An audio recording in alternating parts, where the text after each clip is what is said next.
नमस्कार दोस्तों, आशा करती हूँ आप सब अच्छे होंगे। आइए सुनते हैं एक और हॉरर स्टोरी। ये कहानी मुझे मेरी माँ ने सुनाई थी। मेरी माँ एक छोटे शहर से संबंध रखती है और ऐसा माना जाता है कि उस गांव में कुछ बुरी शक्तियां भी वास करती हैं। ऐसी ही एक बुरी आत्मा से सामना हुआ मेरे नाना जी का। वह चुड़ैल थी, खुले बालों और सफेद भयानक चेहरे वाली चुड़ैल।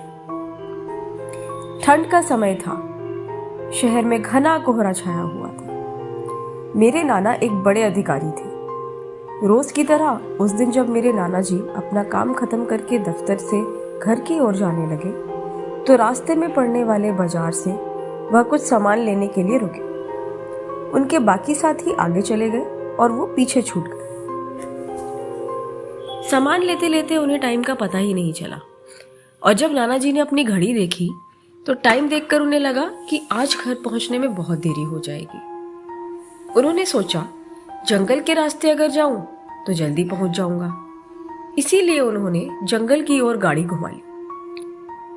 काफी अंधेरा हो गया था।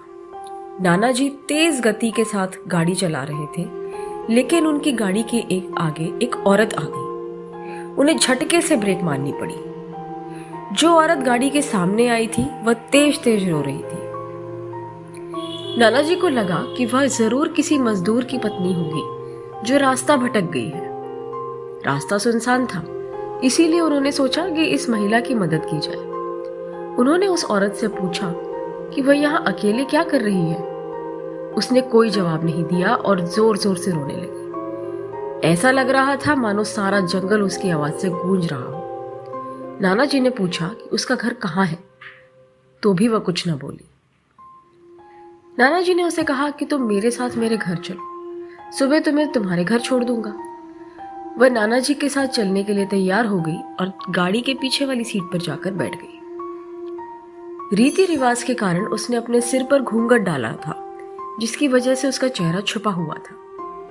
गाड़ी पर सब नाना जी का इंतजार कर रहे थे। जैसे ही गाड़ी की आवाज आई, सब भागकर इकट्ठा हो गए। जब उस महिला के बारे में पूछा गया तो नाना जी ने सारी कहानी बताई। नाना जी ने कहा आज खाना यही बना देगी, लेकिन मेरी माँ को उस महिला पर शक हो गया। उन्हें लगा कि यह कोई चोर है जो घर का सामान चुराकर भाग जाएगी। माँ ने उसे रसोई में जाकर खाना बनाने को कहा। वह बिना कोई जवाब दिए वहां से चली गई। रसोई में से अजीब सी आवाजें आ रही थी। बस रसोई में सारा सामान रखवा कर मेरी माँ ने उसे कहा, सब भूखे हैं, जल्दी खाना बना दे। उसे रसोई में भेज तो दिया, लेकिन माँ का मन अभी भी शांत नहीं हुआ। 10 मिनट बाद माँ रसोई में पहुंची तो देखा अभी वह थैले में से मछलियां निकाल ही रही थी। यह देखकर माँ को गुस्सा आ गया। उन्होंने उसे बोला, अभी तक तुमने खाना बनाना शुरू नहीं किया, कब बनेगा और कब हम खाएंगे। उस महिला का चेहरा अभी भी ढका हुआ था, इसीलिए किसी ने उसका चेहरा देखा नहीं था। माँ उसका चेहरा देखने की कोशिश करती रही, लेकिन उन्हें उसकी झलक भी दिखाई नहीं दी। माँ ने कहा कोई जरूरत हो तो बुला लेना, लेकिन फिर भी वह कुछ नहीं बोली। उन्हें लगा कि शायद अनजान लोगों से डर रही है। माँ रसोई से चली गई, लेकिन जब 10 मिनट बाद वह फिर से वापस आई तो रसोई का दृश्य देखकर माँ डर गई। उनके पैर वहीं जम गए।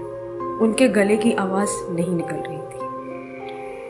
उन्होंने देखा वह औरत रसोई के स्लैब पर बैठी हुई कच्ची मछलियां खा रही है।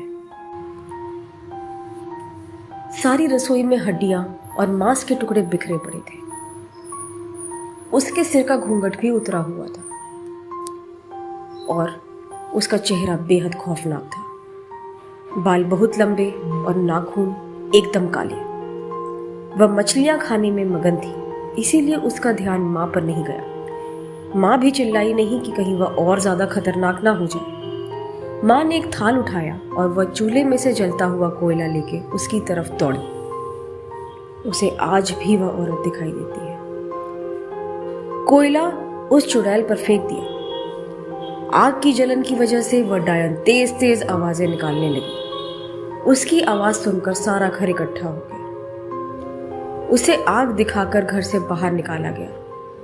उसकी आवाज़ इतनी तेज थी कि आसपास के लोगों का भी बहुत जमावड़ा लग गया था। वह डायन लोगों की भीड़ को हटाते हुए जंगल की तरफ दौड़ी।